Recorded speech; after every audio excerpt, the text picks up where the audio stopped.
Patrick Dils devra encore faire preuve de patience. Il attendra en prison son procès en révision qui va se dérouler du 20 au 26 juin prochain. Ses avocats avaient déposé une demande de mise en liberté, mais la chambre d'instruction de la cour d'appel de Reims s'est déclarée incompétente aujourd'hui.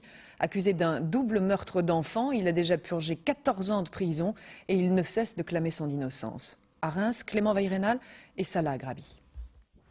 Lorsqu'il arrive au palais de justice de Reims ce matin, Patrick Dils se doute que sa demande de mise en liberté a peu de chances d'être acceptée. Sur le visage du jeune détenu, on peut lire un très léger sourire teinté de lassitude. Vous savez, c'est quelqu'un que vous avez appris à connaître, qui est sage et qui est confiant. Donc, comme il me dit avec un certain sens de l'humour, pour lequel on peut lui rendre hommage, il me dit ça après 14 ans de détention, je suis encore prêt à faire 14 jours de plus. Mais pour les avocats des familles des deux enfants assassinés, Patrick Dils demeure le principal suspect. Celui qui, lorsqu'il avait 17 ans, avait avoué le double homicide de Cyril et Alexandre avant de se rétracter. Pour les parties civiles, la présence du tueur en série Francis Holm sur les lieux du crime, le jour du crime, ne suffit pas à innocenter Patrick Dils. Pour nous, rien n'est décidé, rien n'est joué, bien évidemment. Cette révision du procès n'entraîne absolument pas l'innocence de Patrick Dils pour nous. Ça reste toujours le coupable.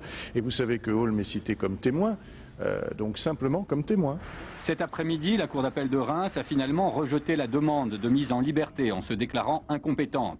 Les parents de Patrick Dils, qui luttent depuis des années pour sa réhabilitation, ont accueilli cette décision avec philosophie. Bon, on n'est pas trop déçus parce qu'il vaut mieux que Patrick reste jusqu'au procès, comme ça il pourra mieux se concentrer sur l'affaire. Et puis en même temps, à ce moment-là, il sortira qu'une fois, et une fois par la grande porte, il sortira blanchi. Patrick Dils restera donc en prison jusqu'à son procès qui aura lieu ici au palais de justice de Reims dans 3 semaines. Et dans ce procès qui se tiendra devant une cour d'assises, rien n'est acquis d'avance. Patrick Dils demeure accusé de l'assassinat de 2 enfants. Ce sera à lui et à ses avocats de convaincre les jurés de son innocence.